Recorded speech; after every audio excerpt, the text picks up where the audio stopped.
All right, joining us this morning, we have with us incoming Senator Erwin Tulfo. Erwin, good morning to you. Hi, good morning, Ms. Karen. Thank you for inviting me in your program. Well, I have to say first, congratulations. And you have reinvented and you've had so many wins in your life since I've seen you and we've worked together in ABS-CBN. So first, I want to ask you, were you surprised at the number 4 ranking? You were ranking number 1 and 2 during the surveys. Not really, Ms. Karen, kasi looking at the surveys, we had SWS, Pulse Asia, meron din kami tinitignan na Lilo, may Tangerine pa. So many of them. Paiba-iba eh.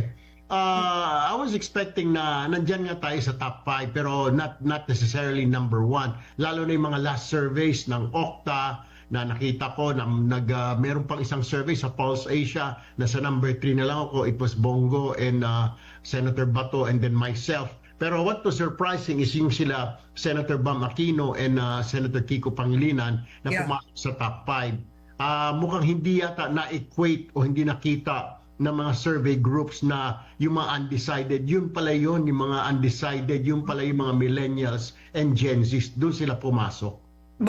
And Erwin, after listening to President Marcos Jr.'s interview, just now that we aired, and seeing, let's say, Bam Aquino and Kiko Pangilinan hit the top 5 during the midterm elections, what does it say to you? No, tama yung sinasabi niya, Ms. Karen eh. The public wants result. Kaya gusto nila na anong resulta, puro parang kwento, ala namang wenta. Tama naman yung sinasabi ng Pangulo, hindi siya nagpapalusot. Maraming mga proyekto pero big ticket programs or projects na matagal pa ang makikita yung resulta. Ang gusto ng mga tao resulta. Now, isa sa mga example dyan, Ms. Karen, yung mahal na bilihin. Pumunta ka sa palengke. Yung 1,000 mo dati, marami kang mabibili, pang 1 linggo na. Ngayon yung 1,000 mo, 2-3 araw na.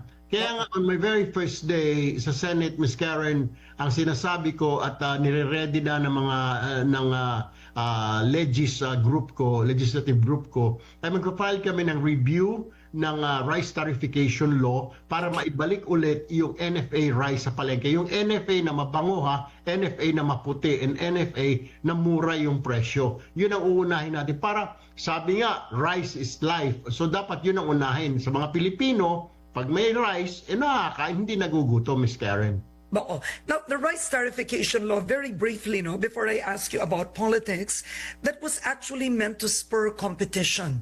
It was meant to lower the price of commercial rice. And essentially, the tariffs on that were supposed to go to the farmers, right? But what happened, Erwin? I don't know.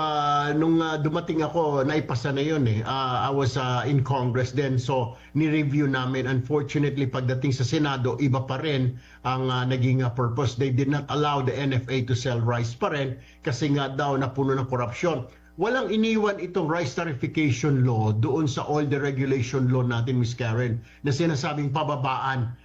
Inalis yung OPSF, yung Oil Price Stabilization Fund, para magkompetensya. Hindi eh. Hindi kompetensya na pababaan, Ms. Karen. They are competing para sa mas mataas na presyo. The same thing happened right now dito sa rice tarification law. Since walang NFA na murang bigas, yung mga traders pataasan ngayon, and obligado yung mga tao para hindi magutom, bibili na 50 pesos, 60 pesos na bigas, Ms. Karen. Okay, so now there's a Tulfo alliance in the Senate, right? There's Raffy Tulfo, Erwin Tulfo, and you already said the people spoke and they don't want a third Tulfo. Kumbaga nasanay ang tao, tagdadalawa lang. And as it is, actually, I find that quite sad. Would you consider yourself at this point a Tulfo political dynasty? No, I don't think so, Ms. Karen. Ang purpose ko lang ng joining my brother sa Senate is because we just want, or I just particularly myself, to show yung tatak Tulfo na public service, tatak Tulfo na justice, yung Tulfo justice na now na, hindi bukas, hindi mga nakaraang panahon. Pero Ms. Karen, like I said, kasi Senator Lacson promised during the election campaign, he said na he will file a bill against anti-dynasty or dynasty. So, actually, gusto ko maging co-author. I already spoke to Senator Lacson. Sabi ko, boss, baka pwedeng sumama ako as co-author. Pag napasa ito, Ms. Karen, isa ako sa bababa kaagad ako, and I will convince all my relatives, my sister-in-law who's in Congress, and also my nephew who is the District 2 representative of Quezon City. I will tell them na baba na muna tayo, hayaan natin si Senator Raffy because there's a law. You know, Ms. Karen, hindi naman kami pinakamagaling. Mas marami mga Pilipino na matatalino, mas marami sigurong Pilipino na mas busilak ang puso. So, okay, why don't we give them a chance? Pero ngayon kasi wala pa namang batas. If there's a law, Ms. Karen, I will step down, I promise you. And I will tag along my sister-in-law and my nephew para isa na lang ang magiging tulfo dyan sa politika. Sana ganun din sa mga LGUs dahil napakarami dyan. Actually, it matters more sa LGUs. Exactly, na succession, yun talaga ang dynasty. Tumanda na yung tatay, si nanay naman, tumanda si nanay, yung anak, si anak, tumanda na, so forth and so forth hanggang apo. So wala nang chance. Pero makikita mo rin kasi, Ms. Karen, na I have spoken to some people during the election season. Sabi ko, bakit nyo binoboto itong family na ito?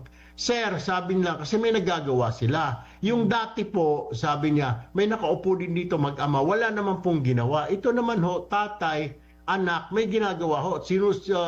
Tinatapos ng anak yung proyekto na hindi natapos ng kanyang ama. Pero meron naman pong mag-ama kami dati dito na mayor, wala naman pong ginawa, sir, sabi nila. Kaya binoboto po namin. Okay, so that's a whole other discussion. But let's go back to you, Erwin. No, how do you identify yourself in the Senate? Are you part of the supermajority at this point? Because let's face it, at one point, you were also supportive of former President Rodrigo Duterte during his administration. But during the Marcos administration, you were appointed as the DSWD Secretary by no less than President Marcos himself. You stayed there 6 months after you were bypassed by the Court of Appeals, and then you won as a representative for ACT-CIS party list. You were given a very visible post by Speaker Martin Romualdez. How do you, Erwin Tulfo, identify yourself in the Senate? Alam mo, Ms. Karen, it wasn't President Marcos who made me a senator. Well, in-endorse niya ako. And it's not Speaker Romualdez na made me a senator dahil lakas ako, naging part ako ng kanyang party. It was the Filipino who voted for me, the 17 million plus. So I serve upon the pleasure of the Filipinos. Ngayon, if you're asking me, And the brand, I didn't want to interrupt you. I always say this, ang mahirap kasi pag binibilang ka na alyansa, well, you were endorsed, but the Tulfo brand kasi is so strong. The Tulfo brand. So Raffy Tulfo won as an independent, right? Without endorsement. So roughly, it's similar to that. But go on. No, what I'm saying, Ms. Karen, yeah, sa Senate naman and sa Congress kasi, it's always a numbers game. Especially pag pagpapasa ng batas, di ba? Yay or nay lang. Kung doon ka sa minority, medyo wala kang number. Pero kung sa majority ka, mas mabilis-bilis na may papasa yung mga batas. Pero, depende rin yun, Ms. Karen, kung magma-majority ako. Paano na lang kung yung batas na ipinapasa ng grupo namin, ng majority, sabihin natin ng majority, hindi naman kaaya-aya or angkop or gusto ng taong bayan, bakit ka papayag, di ba? Kaya nga may mga instances na tumatayo yung senador o yung congressman na why I voted for this, why I voted against, kahit na nasa majority siya. Sa Senado naman kasi independent, bawat isa doon eh. It doesn't mean to say if you're in the majority, sunod-sunuran ka na lang na susunod ka sa gusto ng Senate President. Meron ka rin ideas, may thoughts ka rin, di ba? You can stand up and say, no, I don't want to vote for that bill, for that law, because it goes against my beliefs or hindi naman makakatulong niya. It's a waste of time. So we're gonna see a more independent Erwin Tulfo. Kasi two questions for you. The 2025 budget, which is quite controversial to so many. Some say it's one of the reasons that the Alianza senators lost, why President Marcos Jr.'s approval ratings are low. Napunta marami sa AKAP, but you had to sign, right? And approve the 2025 budget, correct? Yeah, You have to support it. yeah, well, kung anong tatanungin mo, doon na nagkatali sa BICAM eh. Hindi naman ako part ng ikangan appropriations, hindi naman kasama ng BICAM. Pero yung sinasabi na kini-question, marami nagka-question, of course, may nakita akong problema. Kaya nga, if there is a bill na to investigate itong budget na ito, itong 2025 na ito, I will join that investigation. Oo. Kasi hindi rin ako happy. I mean, that's people's money, Karen. Everybody's money, not Okay. mine, not theirs. It came from everybody's taxes. Okay. Number two, you signed for the impeachment of Vice President Sara Duterte in Congress. You did not? I did not sign, Ms. Karen, kasi signing the impeachment of Vice President Sara Duterte, you're already sending signals na you're in favor of her impeaching. Paano ka pa magiging fair na judge if you already signed in Congress? That's how I explained to the Speaker and to Malacanang, sir, if I sign this impeachment, wala na. Ano bang purpose mo na sasabihin mo na neutral judge ka or fair ka na judge kung nag-sign ka na dito for her impeachment? Parang sinasabi mo na guilty yan, so dapat i-impeach. So it means that during that time when the impeachment was being rushed, Erwin Tulfo, you knew that, okay, I might run for the Senate. I have plans to run. I won't sign this. But did you suffer in any way in terms of congressional budgeting, funding? No. Napagitan ka ba? No, I did not experience that because I explained it to them, Ms. Karen. May mga naririnig-rinig ako, pero may mga nagsasabi ding mga kasama ko sa Congress na walang ganon, pero may mga nagsusumbong din na inipit yung budget ko eh. That's say Congressman Toby Chanco already said that. Pero ako, wala naman ako na-experience. Because I explained correctly. Okay. Tama naman yan because I will be sending wrong signals na kung nag-sign ako sa impeachment, Ms. Karen. Okay, hold your thought, Senator-elect Erwin Tulfo. We have breaking news. President Ferdinand Marcos Jr. calls for the courtesy resignations of his cabinet secretaries. The move is aimed at recalibrating his administration following the results of the midterm elections. Malacanang adds this will give the president some elbow room to evaluate the performance of each department. The step is also seen as a clear transition to a more focused and performance-driven leadership approach. The president says it can no longer be business as usual, and government needs to act fast to deliver services to Filipinos. All right, Senator-elect Erwin, your reaction.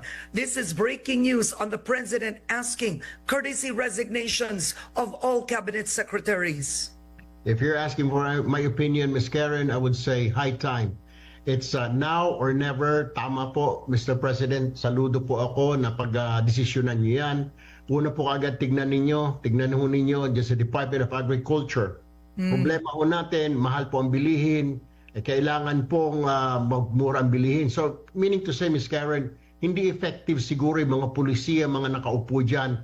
Kailangan natin siguro ng bago, di ba? We need new people. Marami pa sa Department of Public Works and Highways, di ba? Isa pa dyan. Ang dami mga kalsada, bilyon-bilyon, may mga mga flood control, what happened? So may problema rin tayo dyan. So siguro kailangan isa-isahin yung mga non-performing environment and natural resources, di ba? What's happening? Tuloy-tuloy nakakalbo ang kabundukan natin, tuloy-tuloy mga black sign, quarrying. What's going on, di ba, Ms. Karen? So, it's high time kung non-performing ka, dumating sa table ni Presidente, out. In yung bago, out, in. Matutuwa siguro ang tao. That's what the people are saying, are waiting. And tama yung Pangulo doon sa kanyang vlog na sinasabi niya, it's not business as usual. Kailangan siguro may pagkukulang. Biro mo, the president admitted, may pagkukulang nga ako. And then he was saying na, siguro masyado ako mabait. So ngayon, nakikita na natin na tama na pagiging mabait. So, I will support that. Tama po yun, Mr. President, na pag-resignin mo yan, yung mga walang ginawa, yung mga inutil dyan, sibakin nyo po, lagay ninyo ng bago naman. Kasi tama na po, 3 years, non-performing sila, wala pong nagawa. Okay. Now, do you think there should be a new Speaker of the House? That remains to be seen. Actually, Ms. Karen, nung nakita ko, may release ngayon kasi hindi pa ako nakabalik sa Congress. Hindi ko naman nakakausap si Speaker or si Congressman Toby Chanco after the elections. Pero may nakita akong release, I think si Congressman J.J. Suarez said 200 plus na congressman is still supportive of the Speaker Martin Romualdez. Malaki-laking number yun. Ganon din yung Ms. Karen, numbers game din, di ba? Pagdating ng 28th Congress, pag lahat kasi ng position declared vacant yan, ngayon may mga nominations. So magkakatuloy yan doon sa boto. Pero kung sinasabi ni Congressman J.J. Suarez na 200 plus pa ang gusto si Speaker, then I guess the Speaker will remain there as the Speaker of the House. Okay. Now, very quickly before we go to the Senate, you're quite aware of the rift today and the blame game between Speaker Martin Romualdez and Toby Tiangco. Toby Tiangco spoke and said that, you know, impeaching the vice president before elections, he was against it. He was advising against it, that it would affect the midterm elections. And then you had the president sending former President Duterte to the ICC. He said that is the reason why the Alianza showing is low, and the first-timers, which are really the candidates of this administration, Ben-Hur Abalos, Abi Binay, didn't make it to the Magic 12. Do you agree with Toby Tiangco? Because you were there. He was your campaign manager. Who's to blame ba? Ano ba nangyari talaga? Maraming factors, Ms. Karen. Kasama na yan, yung impeachment, kasama na yun yung pagkahuli kay Pangulong Duterte. Pero nakakaligtaan nila, di ba, may unit team dati, nag-join forces ang Duterte and Marcos. That's the reason why President Marcos got the biggest vote in history, 30 million plus, nanalo siya. Nung mag-split sila, nahati. 15 yata dito, 15 dun sa kabila, tapos si Madam Lenny may 15 din, so nahati-hati sila. So isa sa mga factors yun, doon pa lang, Ms. Karen, nakita ko na mahihirapan ng alyansa na vote straight, nasa 12, tapos umalis pa si Madam Amy, tapos si Camille Villar, naging common candidate din ng alyansa.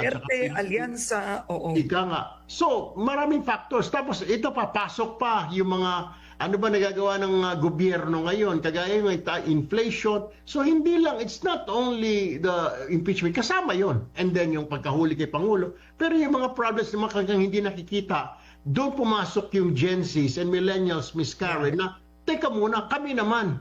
Daldal kayo ng daldal, away kayo ng away, Duterte versus Marcos, sabi niya, paano kami? I mean, yung mga bagong graduate kami, wala kami mapasukan na trabaho, what do we have to do?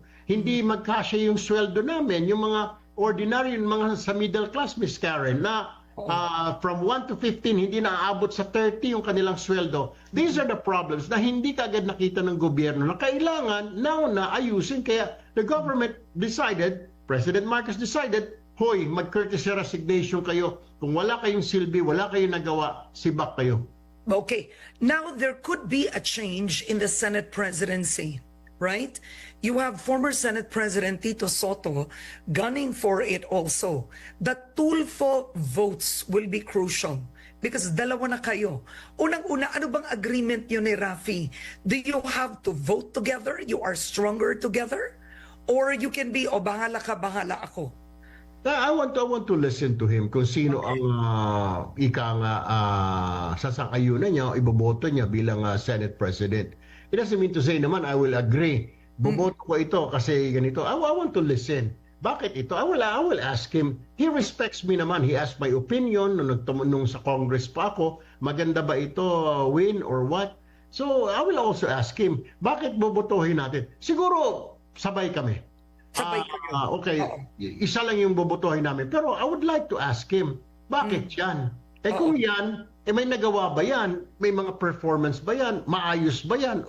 Now, Erwin, is the Duterte bloc because they are bigger in numbers, so it's easier to find senators who may join them, right? Posible rin yun, ah. So there is the Senate President Cheese Escudero. There is former Senate President Tito Sen.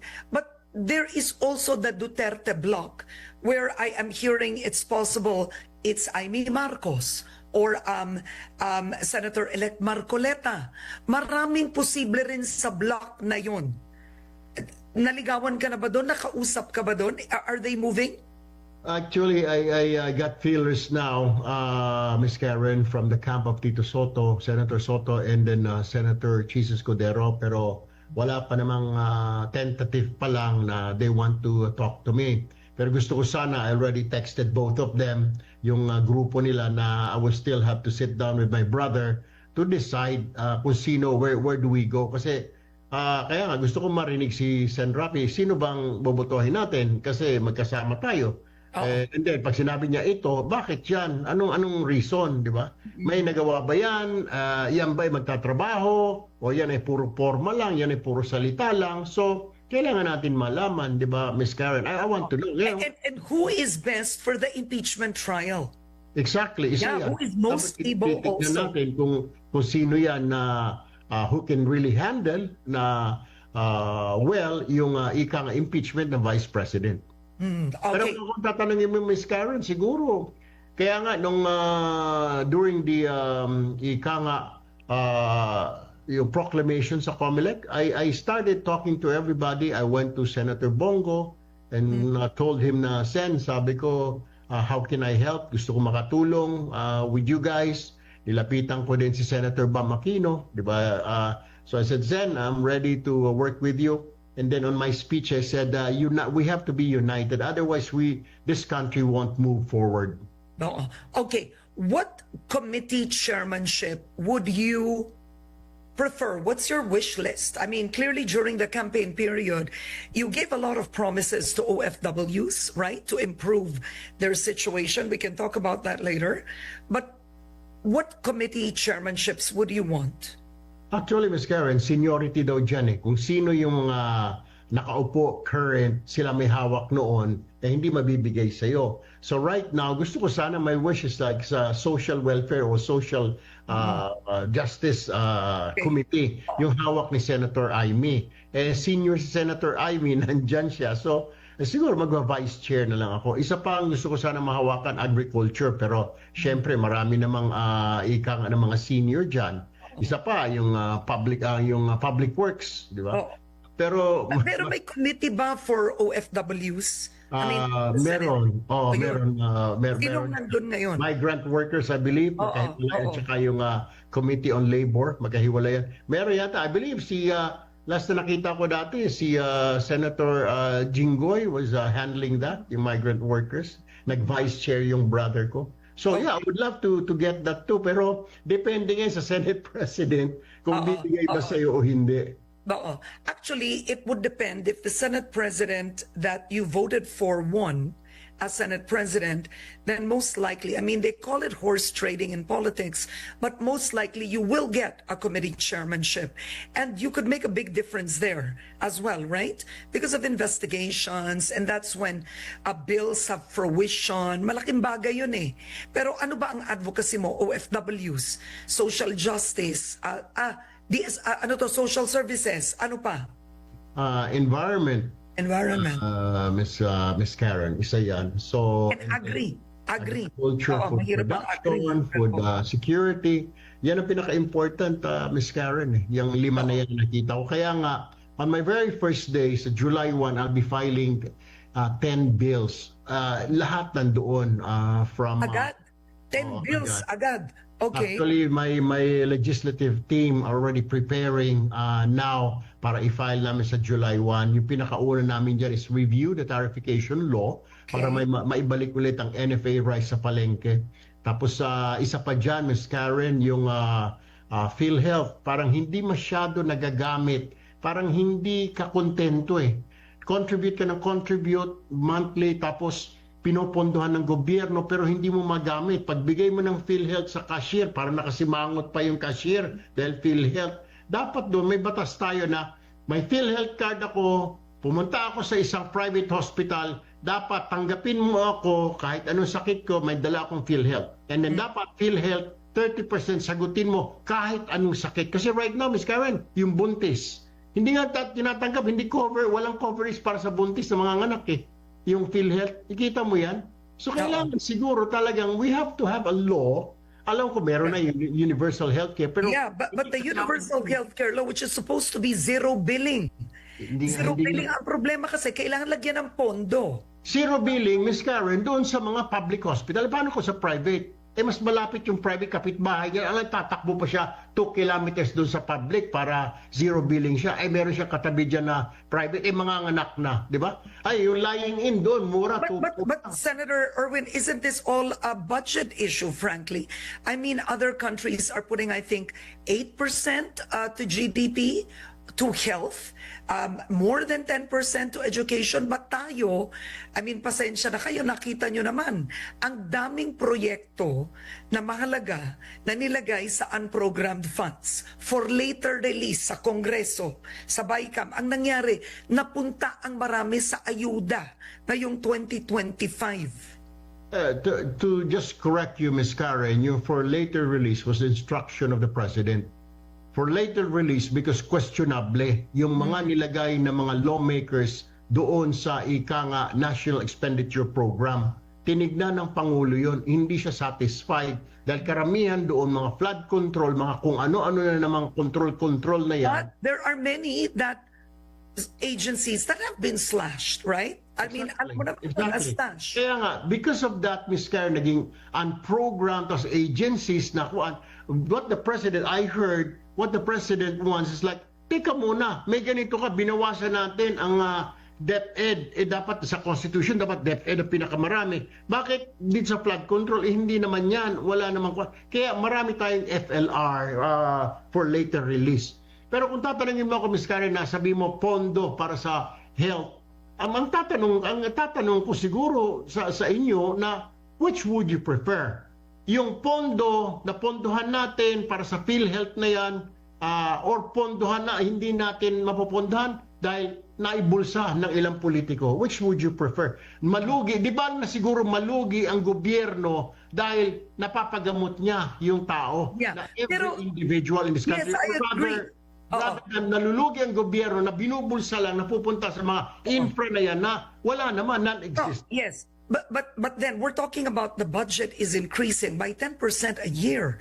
This budget 2025 is the highest at 6.8 trillion, I believe. So ideally, it should have gone to more services. Dapat naramdaman ng tao to. Ito ang pinakamalaking budget sa kasaysayan. Pero the results of the midterm elections shows hindi nila naramdaman. Exactly. Tapos pag titignan mo yung NEP expenditure program, is yung budget, karamihan doon puro infrastructure. Doon napunta, di ba? Whatever happened doon sa, akala ko ba education ang for number 1. Number 2 is health tayo. Bakit puro infrastructure, public works tayo pumunta? Alam mo na yung sagot noon, di ba? Doon lahat napunta. So, kahit ako, I totally disagree. Makabalik. Kaya nga, I agree with the President na in FLR niya, ang karamihan ng mga projects na mga sinubmit ng mga district congressman, ng mga senators. Okay, now, you will be submitting 10 bills on your first day, and one of your campaign promises that if you are able to fulfill, could actually be a landmark law. This would make a difference. You are actually pushing to institutionalize a pension system for OFWs, right? Exactly. Ama kayo doon. Kasi OFW yan ng 10 taon, 20 taon, totoo yan. That you said would be separate from the SSS. So yung OFWs may sarili siyang pension fund. How would you do it? Because pag ganon, there has to be a system involved na yung OFW maghuhulog buwan-buwan. Exactly. Okay. Kasi Ms. Karen, experience namin dito sa Action Center namin sa Quezon City, matatanda na. Tapos sabi ko, nag-OFW ho kayo, di ba? Oo, kasi pinaaral ko yung anak ko eh. Kaso hindi nakatapos, nag-asawa ka agad.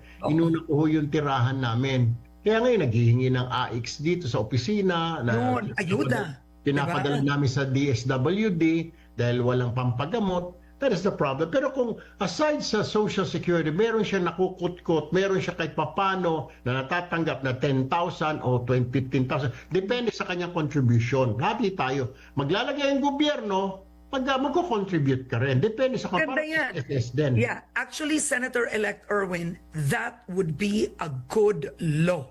That is life-changing. Game changer.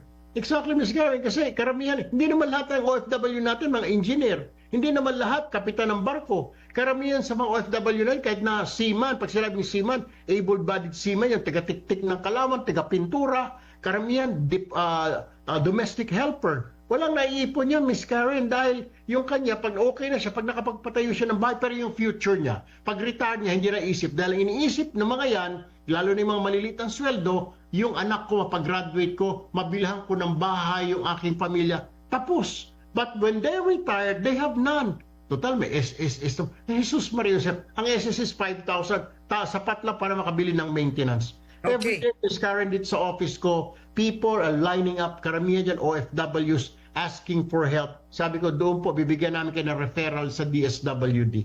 Okay, now here's a bit, this is harder, is you actually are pushing, and please answer this just very shortly, because I have so many other questions. During the campaign, 50% health coverage of hospital bills for OFWs and their families. I mean, it sounds great in the campaign trail, Senator-elect Erwin, but that's a lot of money. Malaki ang pera nun.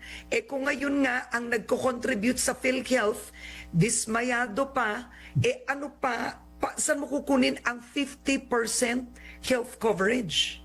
Budget allocation, Ms. Karen, proper budgeting sa House and then sa Senate. I believe we may dapat ito yung mga unahin natin. We call them heroes, Ms. Karen.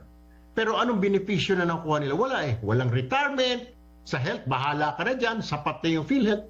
Bigyan naman natin sila na we call them heroes ng konting ibang klaseng benepisyo. They bring in billions of pesos. Na institutional.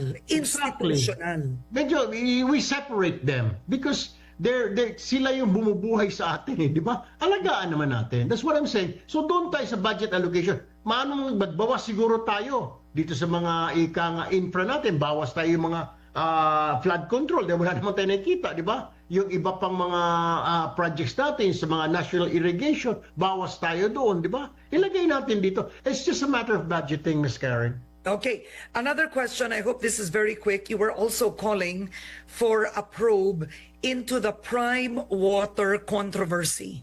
We saw the numbers, and kung saan may prime water, no? Mababa ang boto kay Camille Villar. Either she's out of the top 12 in those areas or nasa 11 to 12. Okay, how will this affect, right? Your relationship, ang relasyon nyo sa alyansa. Kasi si Senator Ping Lacson, time and memorial naman, independent na yan eh. Matagal na siyang ganyan. What about you, sir? Tama yung sinabi ng Pangulo na pinaimbestigahan niya yung prime water. Ano ngayon kung kasama namin si Camille? Kasi Camille naman is not prime water. It's the Villar who owns the prime water. Pero ang problema, mas masama naman tingnan, Miss Camille, kung hindi mo imbestigahan dahil kasama mo. Tama. Papalisutin mo lang. Kaya nga, isa pa sa mga bill ko siguro, pang August na magpa-file ako ng bill dahil ipafile ko yung 10 ngayon July. Sa August ipafile ko na pag ikaw ay government official, lalo na pag ikaw elected official, bawal kang magnegosyo ng mga utilities. Tubig, kuryente, dapat hindi ka pwedeng pumasok dyan. Up to third degree affinity na bawal kang magnegosyo ng mga ganyan. Alam mo, magaling yan ha kung maipapasang batas. Well, ipaglalabang ko. Pag hindi tayo pumasok, sabihin sa mga taong bayan, ayaw ipasa, ayaw pirmahan, ayaw aprubahan. Kasi karamihan, Ms. Karen, malaman mo, very frustrating. May-ari pala ng power company sa probinsya. Yung isa, may-ari ng tubig doon sa ganun lalawigan. Eh, bakit mo mapapag-imbestigahan? Bubulungan ka. Pare, sa amin yan eh. How? Gumawa tayo ng batas na it will totally stop. Pag politiko ka, politiko na lang, or government, mayor ka, kung ano ka dyan, bawal kang humawak ng magnegosyo ng tubig, kuryente, etc. Basta all about utilities, Miss Karen. All right. Well, on that note, I think I do hope to interview you again. So I wanted to ask you last, clearly this seems to be, are we seeing a new Erwin Tulfo as you become a senator? I mean, you've always been in public service, your whole family. But is there something did you self-reflect? And is there a mark that you want to have? No, Ms. Karen, actually, I was a journalist, di ba? I still am a journalist. Ang dami natin nakita, ilang senador, ilang congressman ang dumaan dyan sa Senate. Are we improving? Di pa tanong ko eh. Ilang pangulo na ang dumaan. Ilang promises. We've heard so many promises every election. Are we moving? Are we going somewhere? Are we moving forward? Yung mga opposition, tira ng tira, nung sila nakaupo, may nagawa ba? Yung sabi, magagaling, umupo, may nagawa ba? Wala eh. The problem here, Ms. Karen, is walang political will. If you run in office, dapat you're ready, bit-bit mo lahat. So what does Erwin Tulfo want to be known for? Na, I want to be known, Ms. Karen, as ika nga, champion of the people. Okay. Listening. As a matter of fact, Ms. Karen, though hindi pa talaga ako officially ika nga, a member of the Senate, I am planning that next week I will go around doon sa mga towns and cities sa buong Pilipinas. Ikutin ko yun. I will not waste time to listen. Lalo na doon sa mga towns and cities na hindi ako binoto. What seems to be the problem? Meron po ba kayong hindi nagustuhan sa akin, Mayor, Gobernador? Ano po ang problema? Para yung mga binoto ako na nag-number 1 ako around 180 towns and cities sa Pilipinas, 180 sila. Tsaka ko kausapin ko muna yung mga hindi tayo pumesto, hindi bumoto sa akin. Pupunta ako ng Mindanao to ask them, what seems to be the problem po ba? Paano kung sinabi nila, kasi hindi ka Duterte. We know Mindanao and the Visayas went solid Duterte. Will that mean, what would you do? I mean, just quickly, that was a very emotional vote. Then I will say, hindi po akong Pangulo. Okay. Hindi po akong Pangulo. Senador po. You haven't lost your humor. Okay. Senador po ako, but I want to listen. So, what do you want me to do? What do you want me to bring to the Senate? Ano po ang gusto ninyong bilang senador na maiparating ko po sa Senado para I can help you? Kung galit po kayo, let's sit down and talk, governor, mayor, chairman, ordinary people. What do you want me to do so that I can bring it to the Senate so that the whole country can hear it? Na All right. Problem here in Mindanao, this is your problem in Visayas. Bawat island, Ms. Karen, may problema eh. Okay. Well, you know what? Good luck to you, Senator-elect Erwin Tulfo. You've come a long way, and I think the mandate that the Filipino people have given you, siguro, ano na lang bilang isang taxpayer, ako po yun, wag nyo na lang biguin, di ba? Yun na lang yun eh. Kasi napakalaki ng bilang ng bumoto po sa inyo. So congratulations, Senator-elect Erwin Tulfo. Can I just add one Sure. line? You have seen me work.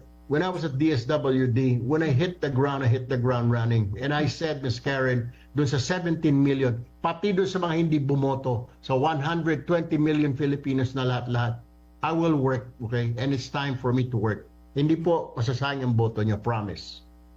On that note, thank you very much. We hope to have you again. Never miss a story. Unlock exclusive access to uninterrupted streaming and premium news content. Subscribe to ANC 24/7 on YouTube and join ANC Prestige today.